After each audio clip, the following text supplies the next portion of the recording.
Welcome to Coffee English.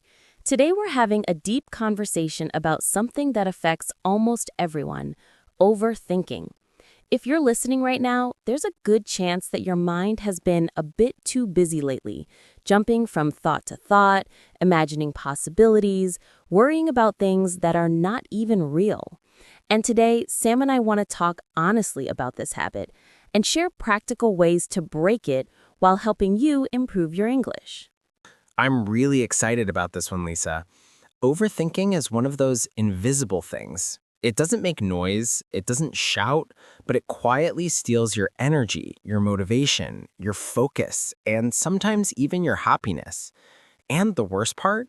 Most people don't even notice how much of their life is controlled by it. Exactly. It feels normal because we're used to living inside our own minds. When you spend years replaying events, predicting the future, imagining worst-case scenarios, you assume that this is just how thinking works. But actually, it's not. Thinking and overthinking are two different things. That's a good point. Thinking is active, useful, clear. Overthinking is passive, repetitive, and chaotic. Thinking helps you decide. Overthinking stops you from deciding.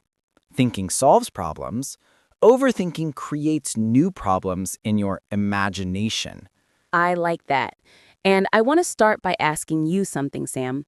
When do you personally notice that you're overthinking? For me, it usually happens late at night. During the day, I'm active, busy, focused. But at night, the mind gets quiet, and suddenly a tiny thought becomes a huge story. Something someone said, something I forgot to do, a decision I need to make, and suddenly my brain becomes a cinema playing every possible negative scenario. I think a lot of listeners can relate to that. Nighttime overthinking is so common. Your body is tired, but your brain refuses to rest. It keeps replaying memories, analyzing conversations, worrying about things that you can't even change right now. Exactly. It's like the brain says, "Oh, you want to sleep? Perfect. Let me remind you of every embarrassing thing you did in the last 10 years." Yes, and that's the funny part. When you think about those moments during the day, they seem small, even silly. But at night, they feel like huge emotional events. Let's talk about why overthinking is so powerful. One reason is that the brain is designed to protect us. It wants to predict danger. That's good when you're in real danger, but the brain doesn't know the difference between a real threat and a thought. Right. If you imagine that your boss is angry at you, your brain reacts as if it's actually happening. If you imagine that your friend is upset with you, your brain responds with real emotions, even though it might not be true at all. That's why so many people live in simulation mode, constantly preparing for negative outcomes. And that brings us to one of the biggest problems. Overthinking makes us believe thoughts that are not facts. We forget that a thought is just a thought. I tell my students this all the time. Your brain can create ideas, fears, stories, possibilities, but that doesn't make them true. Thoughts are like clouds passing through the sky. You can see them, but you don't have to chase them. I love that. And I want to share something personal. For years, I used to overthink everything people said to me. If someone sounded a little cold or short, I assumed I did something wrong. I would replay their tone, their words, their body language, and create a huge story in my head. That's extremely common. Overthinking social situations is one of the most exhausting types. You go to a party, say one sentence slightly awkwardly, and then spend 3 days analyzing it. Exactly. But what helped me was realizing that people are not thinking about me as much as I think they are. Everyone is busy thinking about themselves. Absolutely. Here's a life-changing thought. People think about you less than you imagine and much less than you fear. Let's talk about decision making too. Overthinking makes every decision feel dangerous. Choosing a job, choosing a partner, choosing a project, choosing a path, it becomes overwhelming. Yes, Overthinkers imagine every possible consequence. And when you try to consider every possible outcome, you freeze. You end up doing nothing because no option feels safe enough. But doing nothing is still a decision, and it usually leads to regret. Let's begin giving listeners some practical tips. I think the first powerful one is this: not every thought deserves your attention. Yes, you don't need to analyze everything your mind produces. Sometimes the best response is simply to let the thought pass without engaging.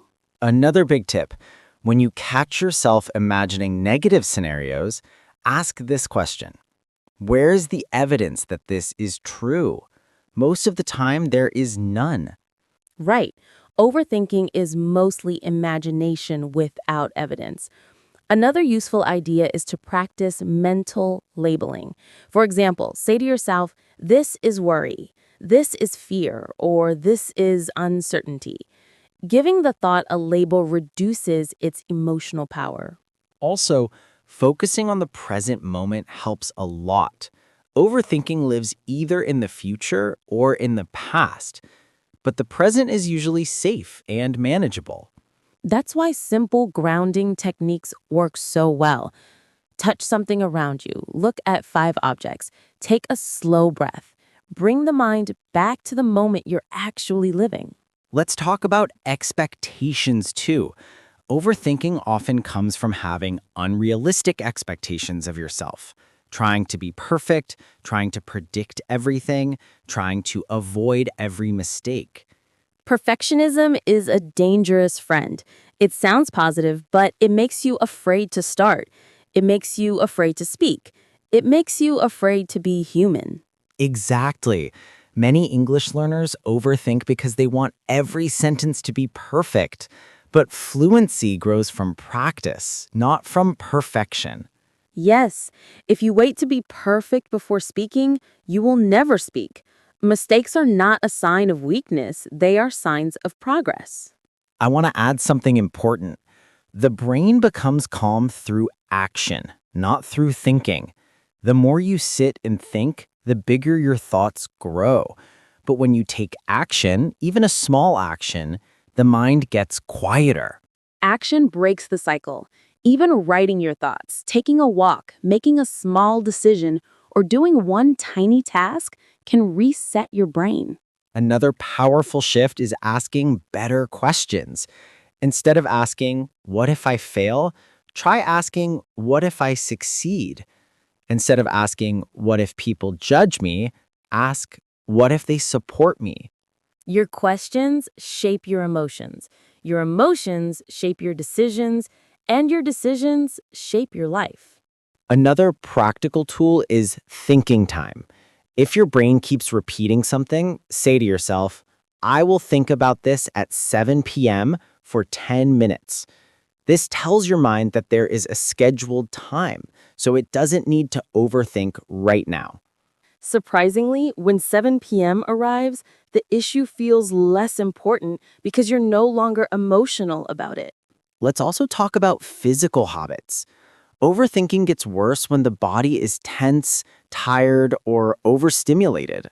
Yes, lack of sleep, too much social media, constant notifications, all of this makes the mind loud. Sometimes you're not overthinking because the problem is big, you're overthinking because your brain is exhausted. That's so true. Silence, rest, nature, stretching, deep breathing, these are not just relaxing, they are treatments for the mind. Before we end, let's give listeners a few calming thoughts to take with them. Good idea. Here's the first one. You don't have to believe every thought you think.